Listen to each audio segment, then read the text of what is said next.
Yo, what's up, Chip and Zion? So, 3:37. Anong date ngayon? July 19. Ayan, July 19 po. May pinost ako sa Facebook page namin. Mamaya ako to i-upload. So, may plot twist kasi yon. Ito yung game. Ayan So, may pinost ako 1 minute ago. Send mo na lang sa Gcash ko, boss. So, ito yung video. Ay, sinabi ako dyan. Walang dyan sa inyo? Walang din dito eh. Peram naman, sandal lang. Pangkain lang. Ayan kung sino yung magsisend ng Gcash kahit magkano, guys, siya yung mananalo. Ayan so papili kayo, Rolex or bag or vape. Yun lang, salamat.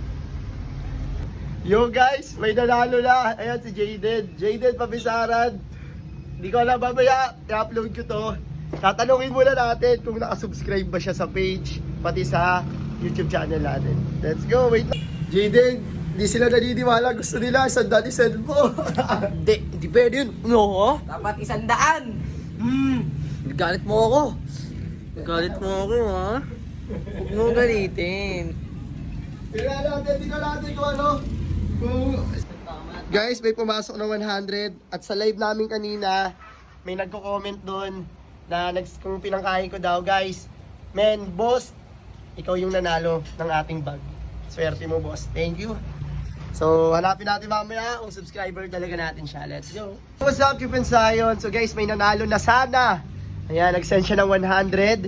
Ako nag-send ng 100 kanina. Si Gerald Escobar, shoutout sa'yo, boss. Isa sa mga customer natin kasi yung problema, hindi po siya subscriber. So, kaka-subscribe nga lang. Pero sabi ko, huwag kang mag-alala, boss. Bibigyan pa rin kita. So, meron silang dalawa. Kay Boss Jaden Pabisaran at kay Boss Gerald Escobar. May bibigay pa rin akong regalo sa inyo. Guys, abang-abang kayo dito sa mga post namin sa YouTube channel namin at dito sa page. At mag-subscribe kayo para once na nanalo kayo, magigit nyo yung prize. Maraming salamat. Let's go!